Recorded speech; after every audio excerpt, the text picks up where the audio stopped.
Hello and welcome to Unacademy, a one stop destination for the English medium civil services aspirants. A very good morning and welcome to the most comprehensive Hindu analysis on YouTube. Let's begin our discussion by first looking at the topics that we are going to discuss.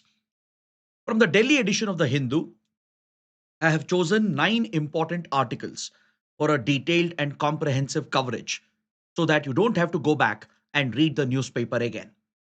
Now, before we start, I have an important announcement.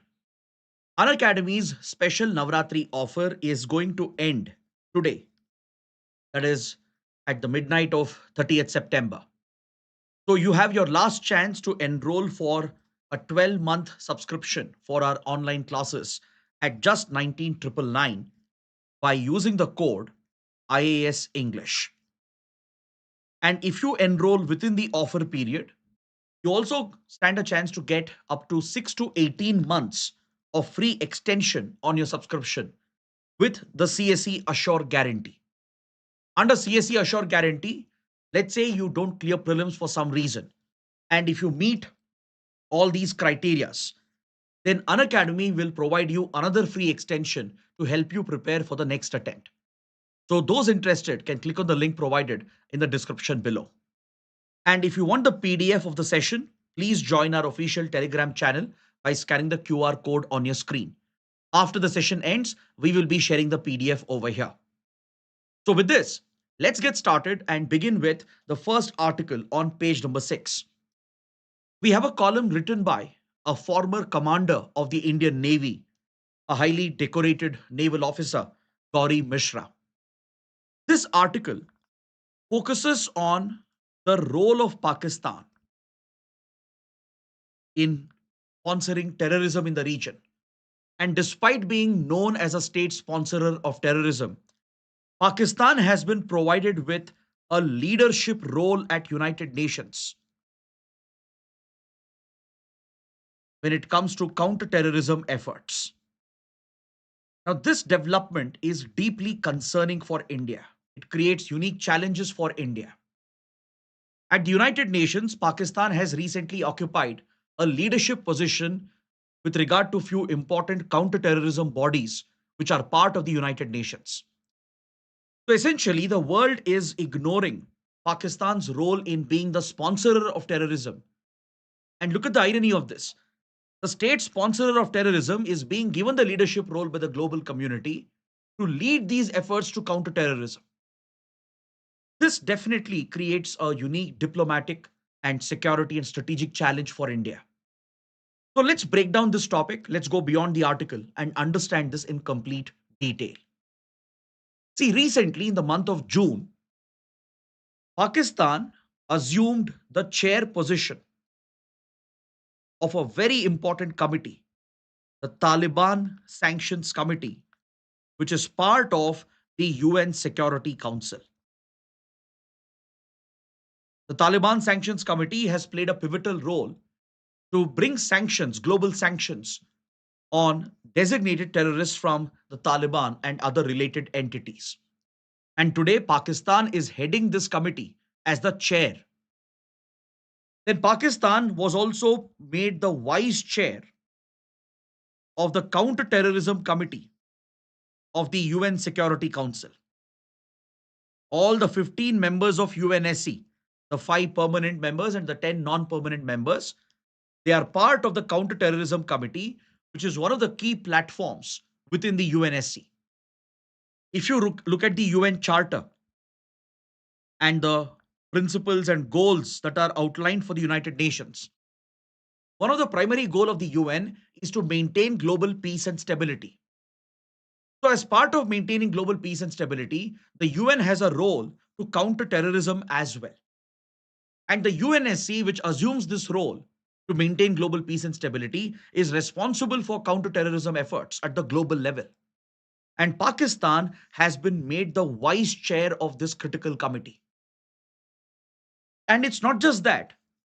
Pakistan, which has been elected as a non-permanent member, it is currently serving a 2-year term as a non-permanent member of the UNSC. In the month of July, Pakistan got to hold the chair position, the presidency of the UNSC.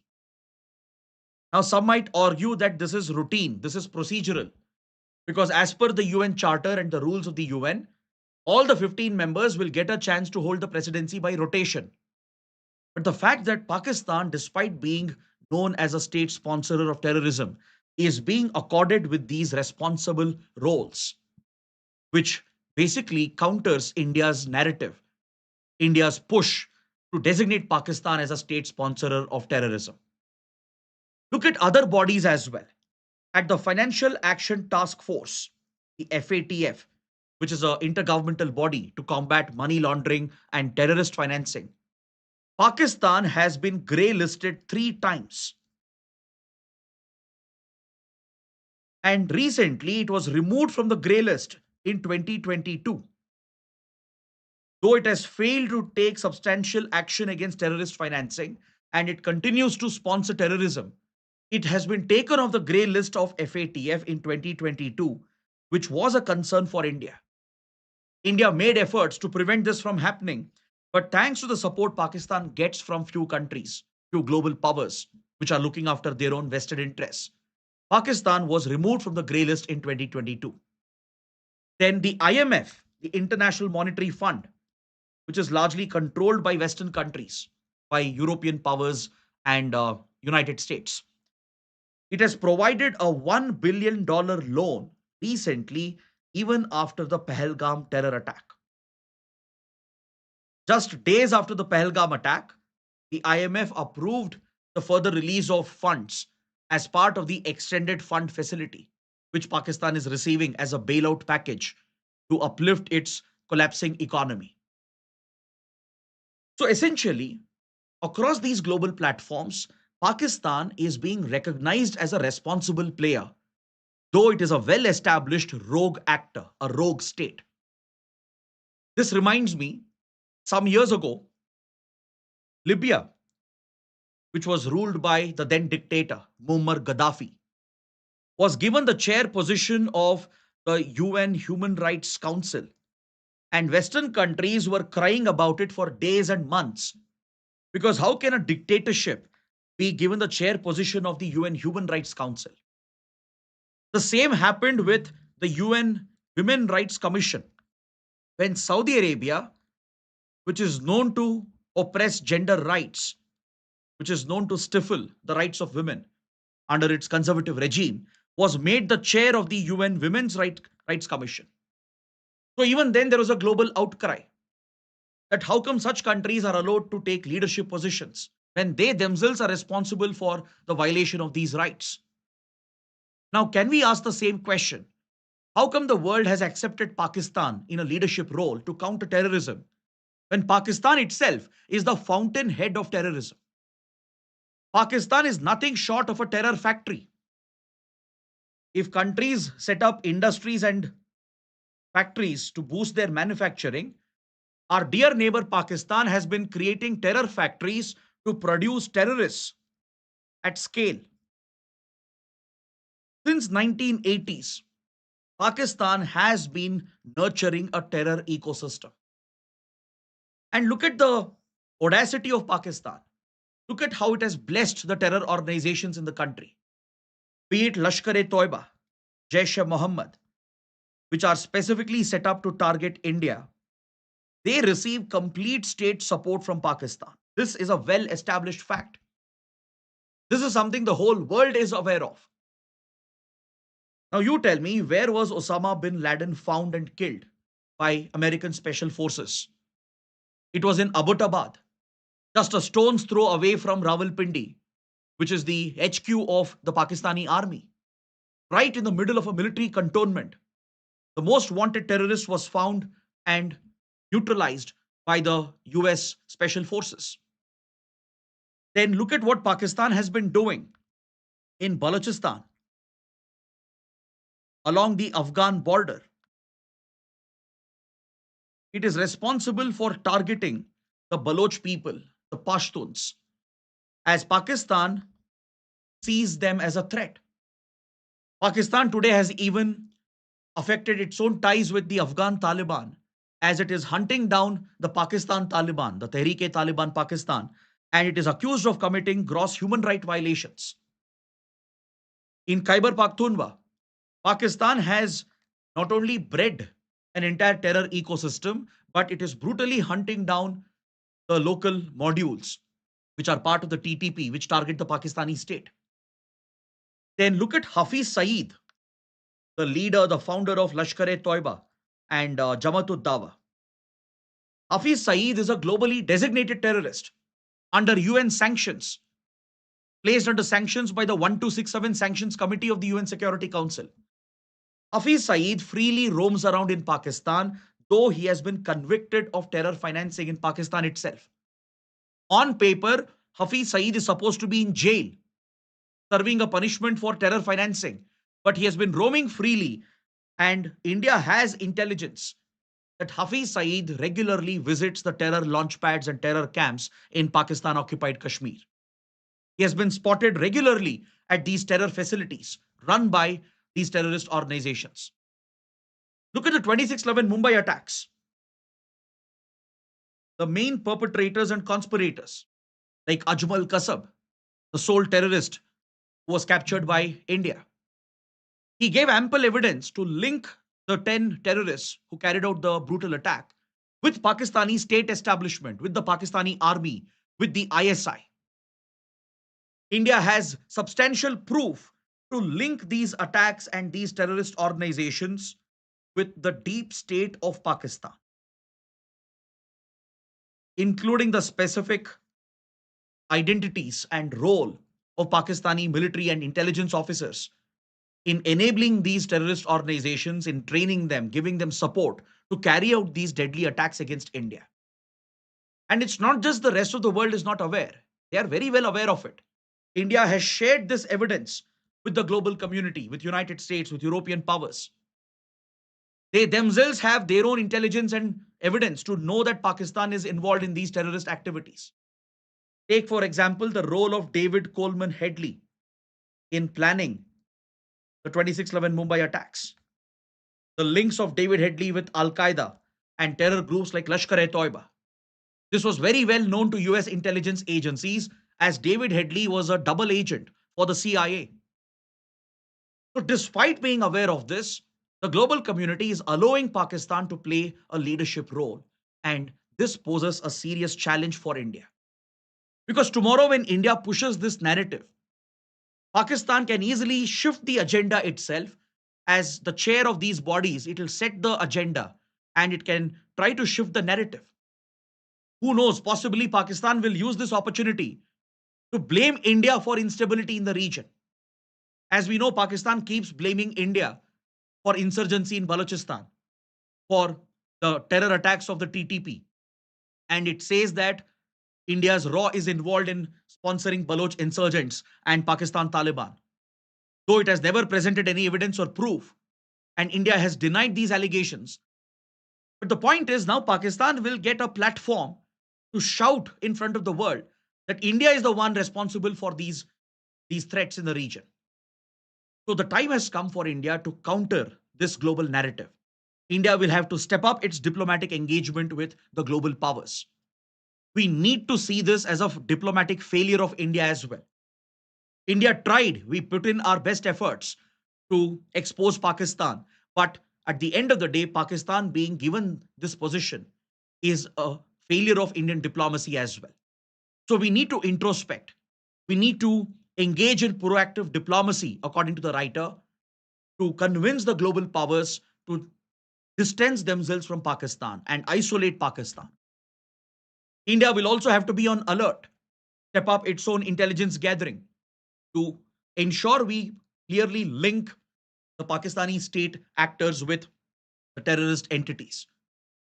So these efforts become all the more important because for the coming few months, Pakistan will be holding this leadership position at important platforms of the UN that deal with counterterrorism. So this is what we learn from this important article. Now let's take up a mains practice question. Pakistan being given a leadership role in global counterterrorism efforts at the United Nations is deeply concerning. Analyze the challenge it poses to India and suggest measures to overcome the threat. In fact, this even basically tells us about the ineffectiveness of the UN, how United Nations is losing its relevance, right? So how do you approach this particular question? Let me give you the answer writing approach. In the introduction, you can talk about Pakistan being a rogue state, exposing its terror links. With examples, you can clearly frame Pakistan as a state sponsorer of terrorism. This would be an appropriate introduction. You can stick to the official stand of the Indian government and you can point out Pakistan is a rogue actor with clear linkages to terror entities which are responsible for terror attacks against India and cite one or two examples to expose those links. Then point out that moral concerns are being raised with Pakistan being given a leadership role at the UN. When the world is aware of the duplicity of Pakistan, allowing such a country to take the high seat is essentially an exposure of the global geopolitical narrative. Because for certain countries like US and European powers, Pakistan remains relevant for them, for their strategic interests, for their trade and economic interests. They continue to court Pakistan. They basically have a good relationship with Pakistan for their own self interest. So expose this hypocrisy of the West in the introduction. Point out the hypocrisy of the West, and that will set the tone for your answer. Then in the body, you can further provide the details. You can point out how Pakistan has assumed the chair position of Taliban Sanctions Committee, how it has been given the vice chair position of the counter-terrorism committee, or the soft treatment it has received at UN, at FATF, at IMF, and all these platforms. Link this with Western support to Pakistan. Link this with support from China. China has been shielding Pakistan from many years. At 1267 Sanctions Committee, China has repeatedly blocked India's efforts to designate Pakistani terrorists. So point out these details in the body and highlight the challenges it creates for India. It could weaken India's counter-terrorism efforts. It could shift the narrative. Pakistan could set the global counter-terrorism agenda. It could try to turn the tables on India, try to pin the blame on India, and try to link India with some of the radical actors in the region. So, finally, in the conclusion, suggest a way forward. What should be the way forward for India? So, India should engage in proactive diplomacy. We should not give up the diplomatic fight. We should try to shape global opinion by appealing to global capitals. We should we should be more vociferous at the United Nations, which India has been doing. For example, during the UNGA summit, Pakistan's Prime Minister Shahbaz Sharif delivered a controversial speech, and this was very aptly countered by the Indian diplomats. That is something India should continue, and we should also cultivate global decision makers, influence global policy making. India will have to work with global media, think tanks, and academia. We should work with the Indian diaspora as well to shape global opinion. So, shaping the narrative and the agenda to expose Pakistan as a state sponsor of terrorism is extremely critical. And this is an effort we should continue and we should keep up with these efforts. So, suggest something like this in your conclusion, and that would make for a good, well rounded answer. So, with this, we end the discussion on the first topic. Now, let's look at the next article.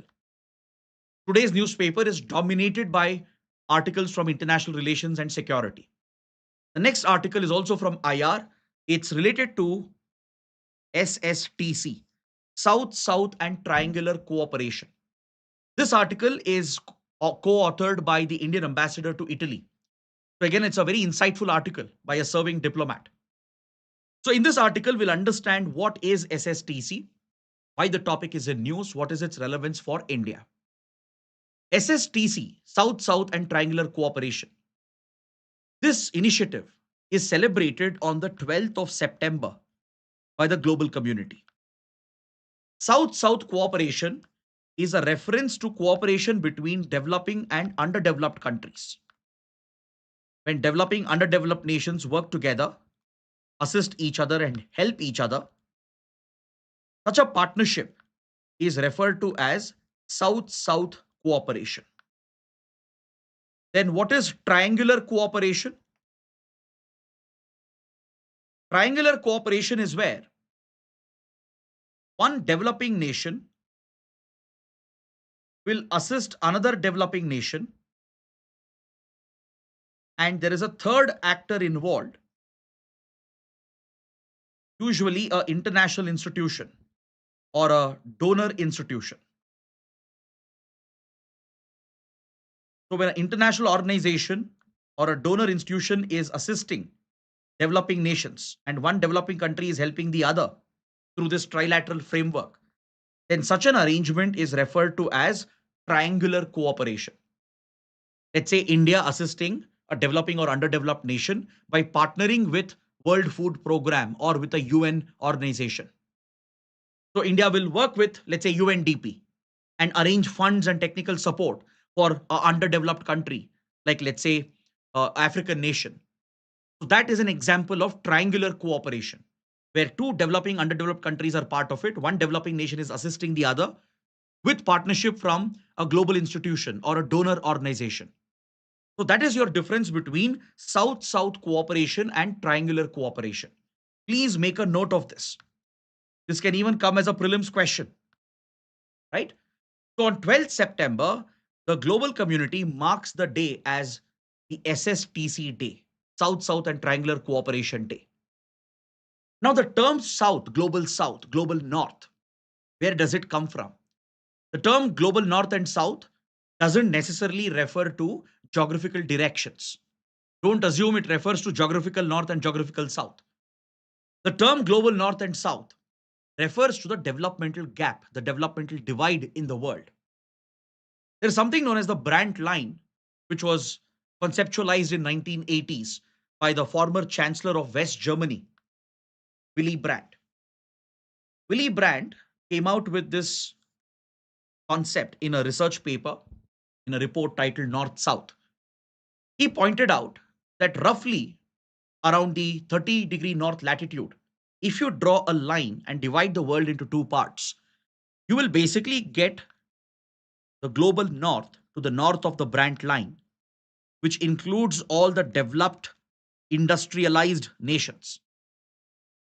So according to Willy Brandt's conceptualization, this line, this division, starts roughly at 30-degree north latitude that divides US and Mexico in the Americas region. Then it moves towards the Atlantic, towards Europe, and ends up dividing Europe from Africa and West Asia. Then the line dips to cover South Asia, which includes India, then later climbs up to include China and Mongolia, but excludes Central Asia, Russia, and Eastern Europe, which were industrialized during the Cold War period.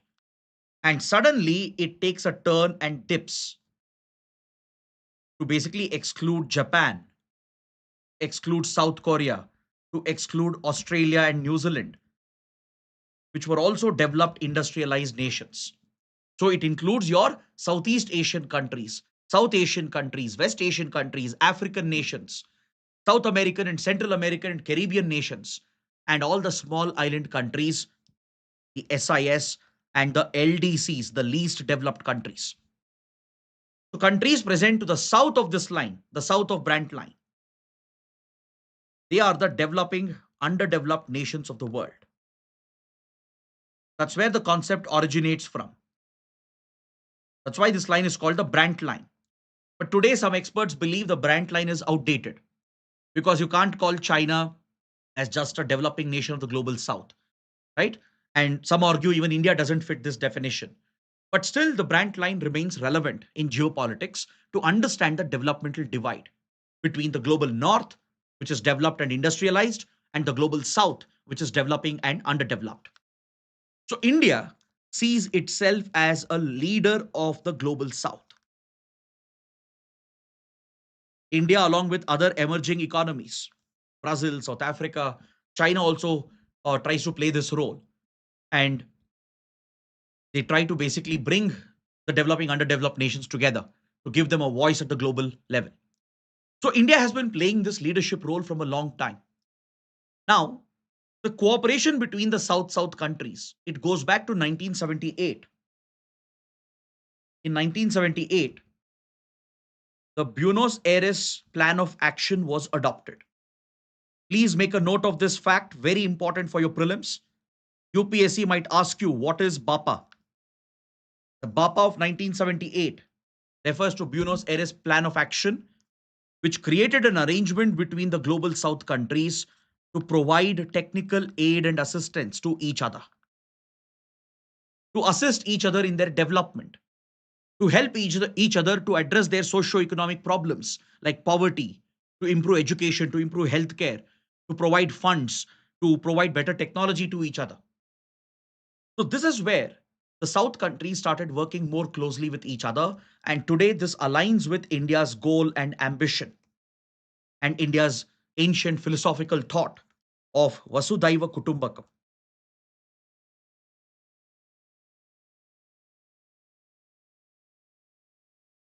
India's civilizational ethos teaches us to treat the whole world as one community.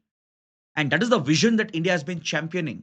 Particularly, Prime Minister Modi has been very vocal about India being the leader of the global South and India taking care of the global community. India has championed the voice of the Global South Summit.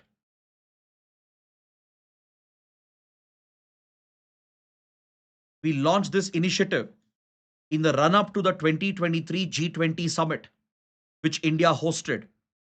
We brought the Global South countries together, and till date, 3 summits have been held that brings more than 100 developing, underdeveloped countries together under India's leadership. Thanks to India's leadership at the Voice of Global South Summit and G20, we ensured African Union was given membership in the G20. This again was an Indian effort to get African Union included in the G20 to give representation to the developing African nations. India runs a very important scheme called ITEC, Indian Technical and Economic Cooperation. It's a program run by the Ministry of External Affairs that focuses on capacity building. We assist many countries through training programs and scholarships under the ITEC initiative. So several developing, underdeveloped nations in our neighborhood, in Africa, in Latin America, in even in the Oceania region, they receive funds and assistance from India. We provide scholarships to their students to come to India and study. We run training programs. We train their bureaucrats and diplomats and police officers. So through such capacity building program, India has been playing a pivotal role in the development of the global South. India has been championing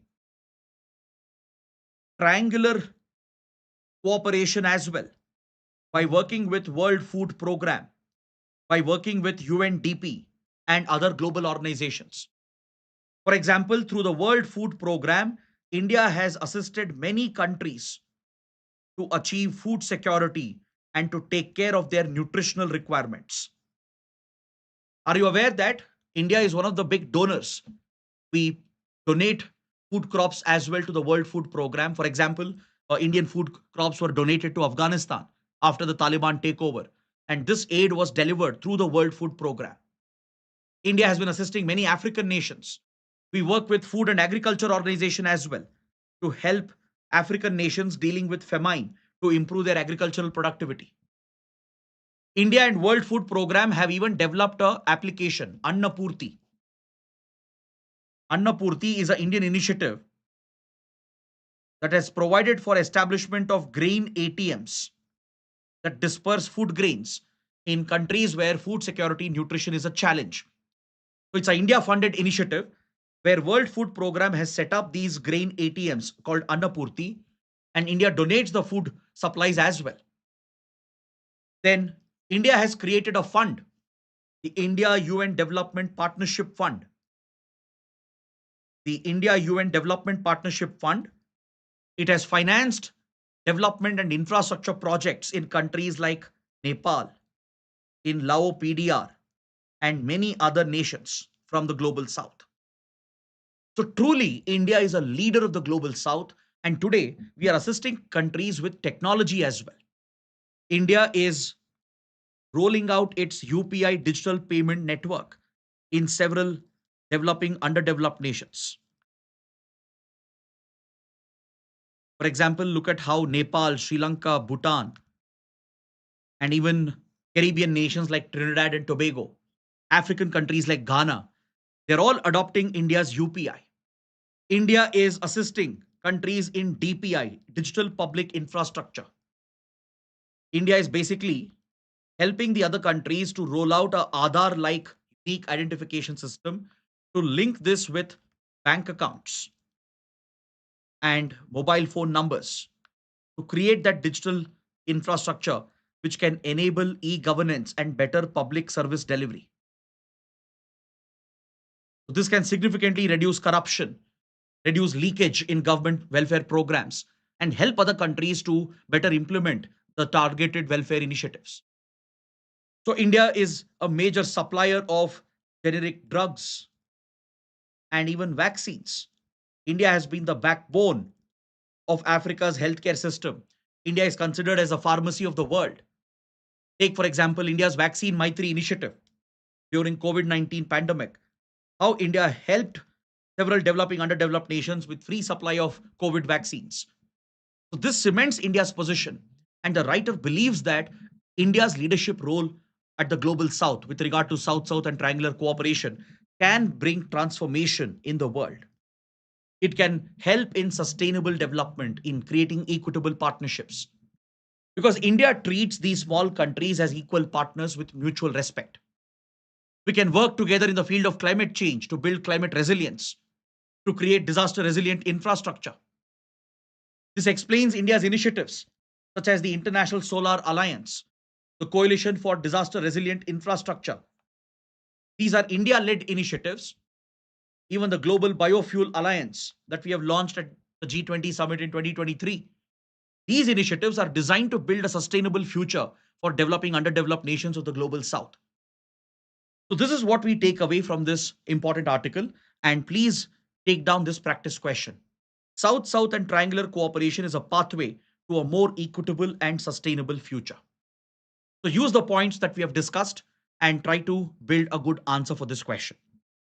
Now, coming to the next topic, a very, very important topic, a very interesting discussion. On page 9, there is an article related to the Wassenaar Arrangement. The Wassenaar Arrangement, or WA, is a type of an export control regime and it is in the news. Recently, you might have seen large scale protests in United States, in Europe, against the tech giant Microsoft. Are you aware of this? You might have seen social media boycott campaigns where people are boycotting Microsoft products, particularly its Azure cloud product. Why? Because Microsoft's cloud infrastructure, which has been given to Israeli defense forces and Israeli intelligence agencies such as Mossad, they have been using Microsoft Cloud to carry out profiling of Palestinians, to carry out targeted attacks and strikes, and to suppress the Palestinian voice. So there is a global uproar against companies like Microsoft and how their IT products and cloud based services like Microsoft Azure is being used for committing brutal atrocities in Gaza. That's why there's a lot of protests against Microsoft to basically end its Azure services to Israeli defense forces and Israeli intelligence agencies. Now, how is this connected to an export control regime? Let's discuss this in detail. So, to understand this topic, it's slightly technical. First, you should understand what is Wassenaar Arrangement. So, let me explain this first. Wassenaar Arrangement, as I told you, is an export control regime. There are four major export control regimes in the world. We have the Nuclear Suppliers Group, or NSG. We have Australia Group, Wassenaar Arrangement, and MTCR, Missile Technology Control Regime. These are the four major export control regimes. They were created primarily by the Western powers during the Cold War period to limit the proliferation of high end technology, sensitive technologies. which could be misused to build weapons of mass destruction or WMDs. NSG was primarily set up to tackle nuclear proliferation, to target nuclear program of countries like India. Because during the Cold War, India was on the other side of the divide. So Western countries, led by the US, would establish such control regimes to regulate the exports of sensitive materials, sensitive technologies, which could be used by their enemies and rivals and non-state actors to build weapons of mass destruction.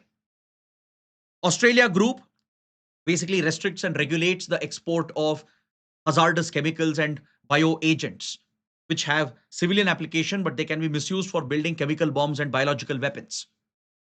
Wassenaar Arrangement specifically deals with dual use goods and technologies. What do you mean by dual use goods and technologies? Any good or any technology which has a dual application, a civilian and a military application. Now, take for example a special metal. Maybe it has unique applications in the industry, but because of the special properties of the metal, the unique way in which it is produced in the industry, it might have a military application in stealth technology. Or take battery technology, for example, semiconductors and chip fabrication.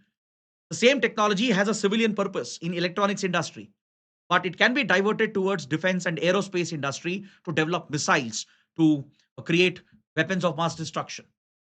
So Wassenaar Arrangement regulates the export of dual use items. Then MTCR, Missile Technology Control Regime. It regulates certain sensitive technologies related to development of missiles and unmanned aerial vehicles. If any technology could enable the development of a missile or a UAE, which has a range of more than 300 kilometers, and if it can carry a payload of more than 500 kilograms, then such technologies are restricted for trade under MTCR. Only members who are part of these clubs, these are exclusive elite clubs, only they can trade in these technologies, and they maintain a list, a watch list. So countries before exporting such technologies have to get permission as well from these export control regimes. They have to inform these export control regimes about the export and the trade that they are carrying out in sensitive items. So Wassenaar Arrangement was established in 1996. It basically replaced the Cold War era COCOM, the Coordinating Committee for Multilateral Export Controls. During Cold War period, the COCOM had been set up by Western powers to restrict the trade of sensitive dual-use technologies to Eastern Bloc, the communist power bloc led by Soviet Union. After the fall of the Soviet Union, the COCOM was transformed into the Wassenaar Arrangement in 1996. Today, there are 42 countries which are members, and India is also one of them. India has joined recently as a member in 2017. India was kept out of all these export control regimes because US and the West, they were against our nuclear weapons program. But after the historic India-US nuclear deal of 2005, the US granted the NSG exemption to India and made a commitment to India that it would help India join these export control regimes. So with American help and India's own diplomatic efforts, today we have become a member of 3 out of these 4 export control regimes. India gained membership of MTCR in 2016. In 2016, India became a member of MTCR. That's why, have you ever wondered why the range of BrahMos initially was capped at 290 kilometers? That's a very odd range to have. Usually missiles have a range of 300 or 500 or 1000-kilometer range. Why was BrahMos capped at 290? The number was very odd. That's because BrahMos was a joint venture between India and Russia, and India was not a member of MTCR before 2016. So Russia would have been in breach of MTCR if it had helped India develop a missile with a range of more than 300 kilometers. That's why the range of BrahMos, the Indian variant, was capped at 290 kilometers. Now with India joining MTCR, we are extending the range of BrahMos. Right? Then India joined Australia Group and Wassenaar Arrangement in 2017. 2017, 2018, we had joined the other 2 export control regimes. But NSG, we are not able to join. There are 48 members in NSG. Almost every member is supporting India's entry except for China. China is blocking India's entry into the nuclear suppliers group. China wants Pakistan to be given the same treatment. So that's about the export control regimes. Now, under Wassenaar Arrangement, there's a control list which is maintained. See, this secretariat of Wassenaar Arrangement is in Vienna, in Austria. So the secretariat of Wassenaar Arrangement, which is like the headquarters, it maintains a control list of sensitive items, materials, and technologies and processes which can be used to produce dual use items. So this includes special materials and the processing of these special materials, which is a reference to different metals, alloys, etc., which can find special application in the industry and in the defense sector. Electronics, computers, telecommunication, information security, sensors and lasers, navigation, avionics, marine technology, aerospace, and propulsion. These are the 9 categories. Under each of them, there are 5 types of products which are also specified. So the trade of these items is restricted by Wassenaar Arrangement. Only the members of Wassenaar Arrangement can trade in these items. And if they have to sell it to a non-member, they have to get explicit license, explicit permission from the Wassenaar Arrangement. But however, decisions are made by consensus, meaning all the members have to agree. Even if one country disagrees, the proposal will not go through. And this is a voluntary arrangement. Countries are having the freedom to join the initiative. Of course, their admission depends on consensus again. Existing members have to approve the entry of a new member. Now, coming to the conflict in Gaza, the accusations against Israel, and the role of Microsoft and its cloud service, Azure. Why is this an issue connected to Wassenaar Arrangement? What is the connection there? See, when Wassenaar Arrangement was conceptualized in 1990s, computers and software, they were still developing, right? So when Wassenaar Arrangement was conceptualized, dual use goods and technologies basically meant physical goods, physical technology. So software-based weapon systems were never contemplated in the initial years of Wassenaar Arrangement. It only dealt with physical export of goods, like physical export of a type of battery technology, physical export of certain types of metals and its processing methods, physical export of an engine or a jet propulsion system. Only such restrictions were created under Wassenaar Arrangement. But as the world of computing developed, as cyber weapons came into play, as spyware and espionage tools came into play, then Wassenaar Arrangement introduced an update in 2013 to include a type of software which is restricted for trade known as intrusion software. Intrusion software is seen as a dual use item. Is that clear? So intrusion software is basically such softwares which can enable spying, which can enable espionage, surveillance, which can be misused by rogue actors, by authoritarian states to spy on their citizens, to carry out mass surveillance, to cripple human rights and to basically suppress dissent and opposition. So to ensure that spyware technology doesn't land in the hands of dictators and authoritarian regimes and terrorist regimes, intrusion software was also added under the control list of Wassenaar Arrangement. But however, there is a problem here.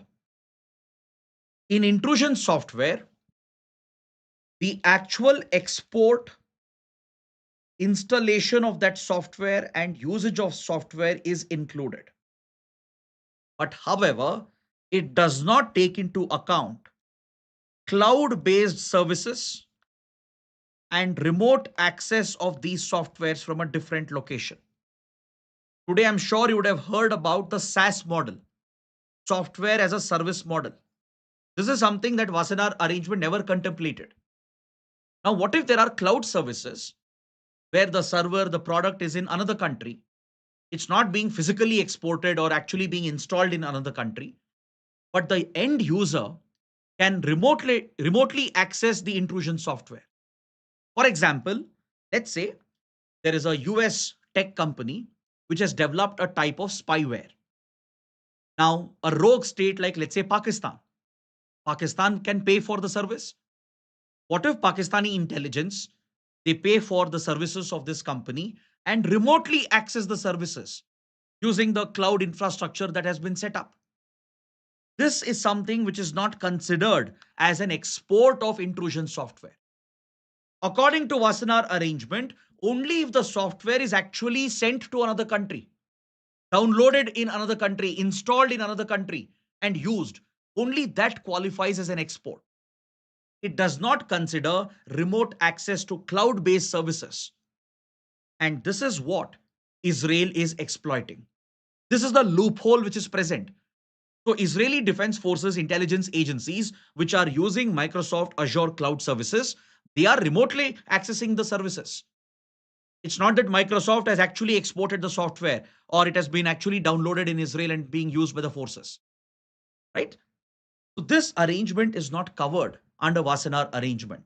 And to include this, include software as a service and to include cloud-based services, an update has to be done. For that, it requires consensus of all the members. But the consensus may never happen because US is completely aligned with Israel and US would never allow such a proposal to be taken forward. But there is a global outcry against the misuse of such softwares, which is used for profiling of citizens, which is used for targeted surveillance and mass surveillance. So this can basically be seen as a serious threat posed by weapons of mass destruction. Wassenaar Arrangement only deals with actual physical bombs and actual weapons of mass destruction. It does not contemplate the remote use of a software through cloud services, which could also end up destroying human rights, which can lead to mass human right abuses. For example, the kind of strikes Israel is carrying out. In the name of targeting Hamas and other terror entities, Israel is blatantly targeting Palestinian civilians. That is the accusation against Israel. That's why Israel stands accused of committing a genocide. The targeting information is based on few intrusion softwares that Israeli forces and agencies are using by relying on Microsoft's Azure cloud infrastructure. So this is where the criticism comes against the company. Because today, if you look at European countries, they are actually trying to bring even the SaaS-based models under the scrutiny of dual use restrictions. The European Union is actually working on a proposal to even bring in such softwares which are offered as remote services so that the export of such softwares is restricted. But United States may not agree to this as US is a close ally of Israel. So the article is suggesting that Wassenaar Arrangement should address such shortcomings in order to protect human rights, in order to maintain peace and stability in the world, and in order to ensure that oppressive regimes, totalitarian, authoritarian regimes, don't misuse these loopholes and shortcomings to target innocent people. That is the underlying point of this article. So there are few suggestions which are provided in the article as to what can be done, and I've already explained them. So please go through these points which I have highlighted later once you download the PPT. This completes my discussion of the third article as well. Now let's move on to the fourth major article. This is related to regulation of social media. It is related to both polity and internal security under GS2 and GS3. Remember, just a couple of days ago, I spoke about one development where the social media platform X, which was formerly Twitter, had approached the Karnataka High Court challenging the IT rules, challenging the provisions of Section 79 of Information Technology Act and the mechanism that India has created under the IT rules known as the Sahyog portal. So what is this Sahyog portal? Why was X opposed to it? Why was X challenging the IT rules of the government? X was alleging that through these rules and platforms, the government of India is crippling freedom of speech and expression under Article 19. This was the allegation brought up by X. X even argued that on the basis of the Shreya Singhal judgment of 2015, Shreya Singhal case is a landmark case when it comes to free speech and expression. In this case, the Supreme Court struck down Section 69A of the IT Act, which contained broad and vague provisions that allowed the police and authorities to cripple free speech and expression by misusing Section 69A. The Supreme Court had struck down this provision as unconstitutional. So X tried to rely on this ruling of the Supreme Court in the Shreya Singhal case to argue in front of Karnataka High Court that the IT rules of Government of India, the Sahyog portal which has been set up, they are also contradictory to the Constitution, to the fundamental right of free speech and expression. And it was seeking relief from Karnataka High Court. But Karnataka High Court rejected the plea of X. It basically rejected the argument of X, and it has stood with the Government of India upholding the IT rules and the Sahyog portal. This is the development. Now, what is this Sahyog portal? See, this portal was not in the public domain until recently. Until last year, nobody in the public domain knew that such a portal existed. This had been discreetly created within the government, within the Home Ministry, to basically track illegal content on social media, on internet-based platforms, digital media and intermediary platforms, to keep a watch and vigilance over any illegal, objectionable content which could threaten individual rights and privacy or which could threaten national security. A portal had been set up within the government, the Home Ministry, and this portal is operated by the I4C, Indian Cybercrime Coordination Center. The role of Sahyog portal is basically to watch for such objectionable illegal content and through the portal send real-time notices and orders to social media intermediaries to block the content or to take down the content.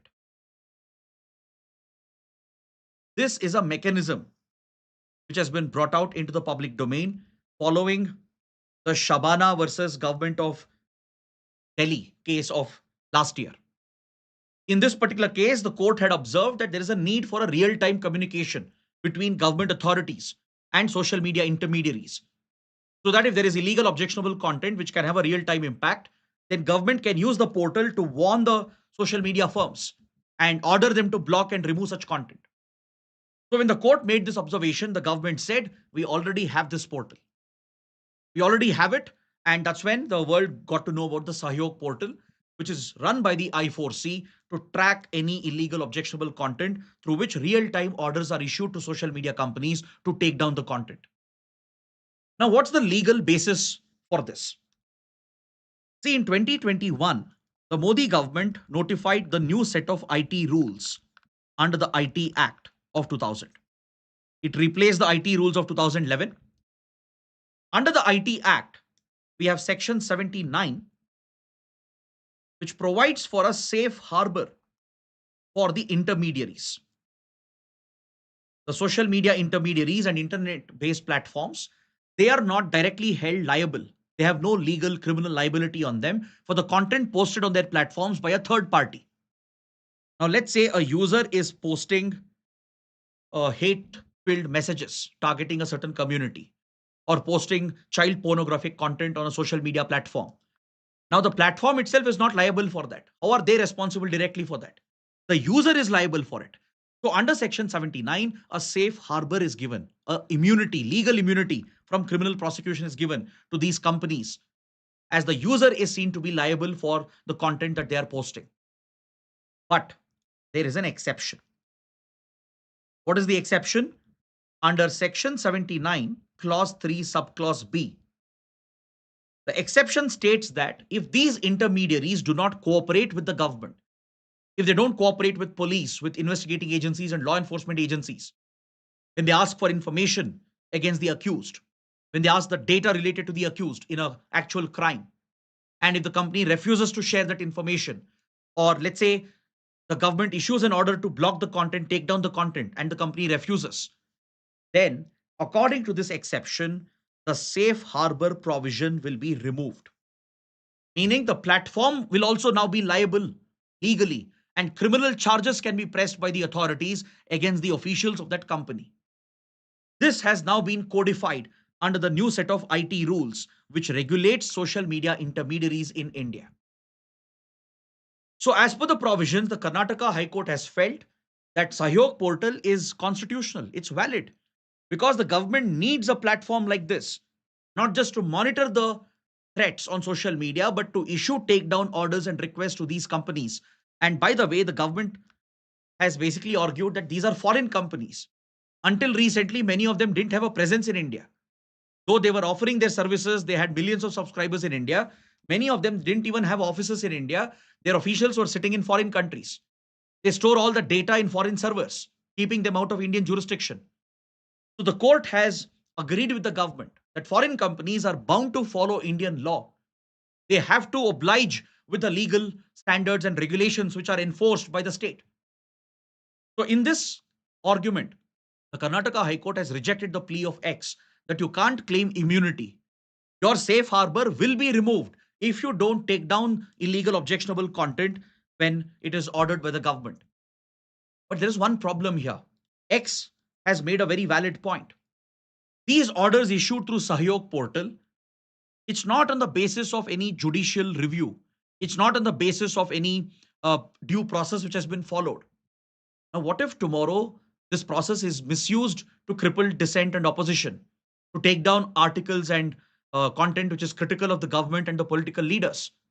Isn't that a threat to Article 19, just like Section 69A was misused to stifle free speech and expression in the country? X has even argued that in a recent case in the Bombay High Court, the Bombay High Court struck down one of the fact checking units that PIB had set up. I'm sure you're aware of it because we have discussed this topic many times. The Press Information Bureau created a fact checking unit, and any information related to the government, if it is found to be incorrect, if it's not factual, then PIB's own fact checking unit will issue orders to these internet based platforms to block the content and take down such articles. Now, this was basically the government acting as a censor. So, Bombay High Court struck this down as unconstitutional. So, X is arguing that if you look at Shreya Singhal judgment, if you look at Bombay High Court judgment on PIB fact checking unit, government playing this role without any judicial scrutiny, right? And without any accountability, it leads to the provisions being misused, where government could stifle free speech and expression, even violate your privacy by ordering the companies to share data or to block the content. But Karnataka High Court has refused to accept this, and it has rejected the argument of X and upheld the argument of the government. So this remains a debatable topic, right? The issue of data privacy, data security, or the issue of national security. It's like a triangular contest. It's like a triangular contest. On one side, we have the government, which has a duty to protect national security, which has a duty to protect the data privacy of the citizens, to protect the fundamental rights of the citizens. Then we have citizens, the users on the other side. That is all of us. Of course, we want our national security interests to be protected. At the same time, we want our fundamental rights and data privacy to be protected. Not just from government surveillance, but even from the breach of our data and our privacy by social media firms. Social media firms are on the other side of this triangle. So this is what citizens expect. We want the social media platforms to respect our privacy, to protect our rights, to not misuse our data. At the same time, we want these companies to cooperate with our government and authorities to protect our national security. Right? So government wants to regulate these firms through regulations and laws, but these firms resist any government regulation as they feel that this could basically cripple fundamental rights. It could threaten free speech and expression. What if government itself misuses the laws, the regulations, to force the companies to violate data privacy, to carry out mass surveillance and targeted surveillance? That is a triangular contest when it comes to data privacy, data security. So this basically overlaps with the interests of national security and public order. So it's a very interesting topic. Let me know what's your view on this in the comments. Do you think the government should have complete powers when it comes to regulating social media? And are these companies correct when they argue that there should be no regulation of any sort? What is your view on this? Let me know, because you as a user, as a citizen, You have a direct stake in this. So let me know what is your take in the comment section. Now, coming to the prelim section, let's take a quick look at the remaining articles and we will wrap up the session after that. On page 12, there's a very important article. India, Bhutan have taken forward their connectivity partnership. See, India has always been a key development partner for Bhutan. Right from 1950s, India has been financing Bhutan's infrastructure development and 5-year plans. For example, if you look at the 13th 5-year plan of Bhutan, India has committed 10,000 crore rupees from 2024 to 2029 to finance infrastructure development in Bhutan. Bhutan is a small landlocked nation which is heavily dependent on India. As a landlocked country, it does not have access to the sea, it does not have access to the global markets. So Bhutan's global connectivity depends on access to Indian ports. So to take forward this economic and human and people to people relationship, India is proposing the construction of two important railway links. One is the Kokrajhar Gelugfu railway link from Assam. Kokrajhar is in the Bodo region in the north western part of Assam towards the north of Brahmaputra Valley. From here, a short railway link to Gelugfu, where Bhutan is building the mindfulness city, a futuristic smart city at Gelugfu, which is likely to attract foreign investments and bring tech-based, innovation-based companies over here. So the railway link with Gelugfu can drive an economic transformation in the region. Right? It will not only benefit Bhutan and improve transportation and connectivity, it will help the youth of Northeast India to find opportunities in Gelugfu smart city, which is coming up. Then another railway project which India has started is Banarhat Samse railway link that links West Bengal with Bhutan. Now this region is very close to our Siliguri corridor, which is India's weak point, a strategic choke point.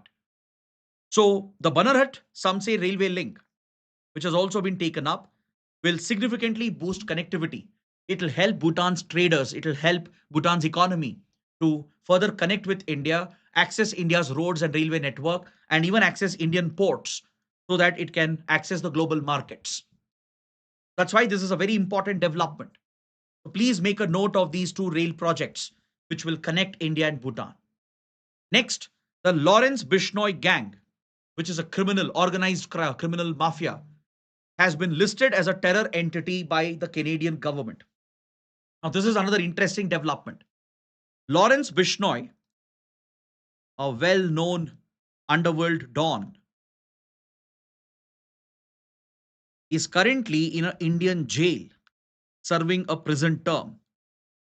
The Bishnoi gang is a transnational organized criminal network, a mafia, a cartel, known to be involved in drug trafficking, arms trafficking, extortion, targeted killings, contract killings, supari killings. And it is also known to have close links with radical extremist forces, including Khalistani terror outfits. But there is a conspiracy theory as well, which suggests that the Bishnoi gang has been an asset for Indian intelligence. There is a wide speculation and a conspiracy theory that suggests that Lawrence Bishnoi is an Indian asset.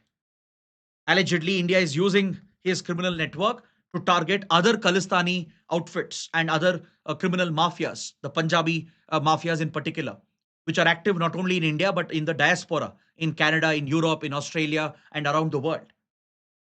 Though there is no evidence to link Raw with the Bishnoi gang, it remains a matter of conspiracy theory and speculation.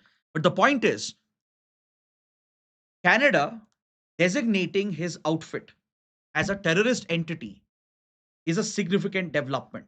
Because as you know, India-Canada relations were significantly affected following Canadian allegations that India's RAW was involved in the assassination of Khalistani terrorist Hardeep Singh Nijjar. Following this, both countries had downgraded their relationship. Canada had even turned almost hostile towards India. But recently, both sides are trying to reset the relationship after the formation of a new government under a new leadership in Canada.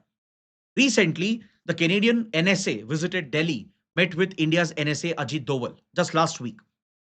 So within a week of the NSA meeting, this designation has been announced with the Canadian government. So is there a probable link? Has India agreed to let go of Lawrence Bishnoi? Right?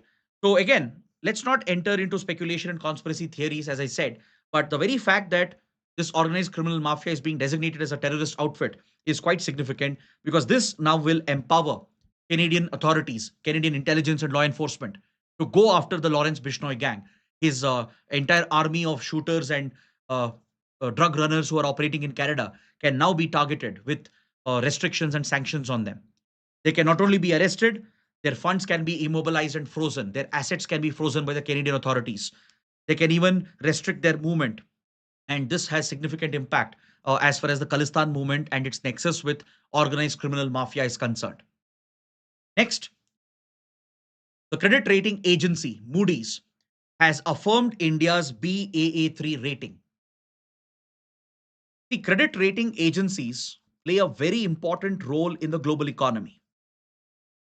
There are three top credit rating agencies in the world, the so-called big three. This includes your S&P, the Standard and Poor. We have Fitch, and the other is Moody's. Their ratings, the credit rating they provide for, let's say, sovereign rating they give to governments, or the credit rating they give for private equities and derivatives. This is something which is watched by investors. So investor sentiment is based on the credit rating which is given by these agencies. So their rating really matters to attract investment and to hold on to your investments. So the Indian economy has received a very positive affirmative rating of Baa3, and it has maintained that India will continue to be a stable economy despite the threats, despite the threats in global economy, despite the American tariffs which could hurt India's manufacturing. Despite that, India's domestic growth, India's domestic demand will continue to remain very resilient. And the rating by Moody, it basically reinforces that sentiment, the positive sentiment about the Indian economy. Next, Suriname, a South American country with a significant Indian diaspora population, has pledged to protect more than 90% of its forests. So, this is another important fact for environment and ecology. Suriname forest area is around 93%. Imagine 93% of the country's geographical area is covered with rich tropical forests. And the country has made a commitment to protect more than 90% of the forests and ecosystems. This is much higher than the global target. You might have heard of the 30 by 30 agenda under the Global Biodiversity Framework of the Convention on Biological Diversity. Under 30 by 30 agenda, countries have made a commitment under the Global Biodiversity Framework to protect 30% of the land area and the 30% of marine ecosystems in order to protect the biodiversity of the world. But Suriname has pledged to protect more than 90% of its forest area. So this reminds me that Suriname is one of the few carbon negative countries in the world, meaning it has so much forest area that it's a natural carbon sink. It absorbs more carbon than it emits. So there are only three countries in the world which have this unique distinction. First is our neighbor, Bhutan. Bhutan is a carbon negative country. Bhutan doesn't focus on large scale industrial exploitation and industrial growth, and it doesn't encourage polluting industries. It is blessed with a very pristine, virgin environment and ecosystem. It protects its forests very closely. So it's a carbon negative nation. Next is Suriname. And the third is Panama, a Central American country of Panama. So these three have a unique distinction of being carbon negative, meaning they act as a carbon sink. They absorb more CO2 than what they emit. Coming to the last article, just a quick update. The index of industrial production, IIP, has shown a decline in India's industrial growth for the month of August. In July, IIP was at around 4.3. So the industrial growth was picking up after several months of decline. But again, we have seen a slowdown in industrial activity. So this indicates that there is a slowdown in manufacturing. There is a slowdown in in the consumer durable sector, and even in the non-durable sector. Overall demand has slightly gone down, which has brought down manufacturing as well. But maybe the GST reforms, which has kicked into effect, maybe will have a positive impact by September. And during the festive season, October, November, I'm sure the IIP is likely to pick up by a very big margin. So just capture the trend of IIP. Just be aware of what's the trend in our industrial manufacturing and production. Now, IIP is a key index which is brought out by the Central Statistics Office under the Ministry of Statistics and Program Implementation. So, a variety of goods produced in the industry are given a certain weightage in a basket of goods. A base year is used to estimate the growth or decline in industrial production. The base year is 2011-12. The weightage given for manufacturing is around 77.63%, for mining around 14.37%, electricity around 7.99%. Within the index, within the basket, there are 8 core industries which are recognized, which have a weightage of approximately 40%. 8 core industries have the most significant impact on India's industrial production. These 8 industries include refinery products, your petrochemical products, electricity, steel, coal, crude oil, natural gas, cement, and fertilizers. Clear?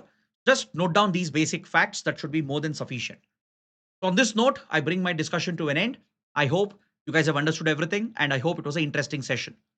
So if you like the class, do let me know by pressing the like button, share the video with other aspirants, and don't forget to subscribe to our channel. That is it.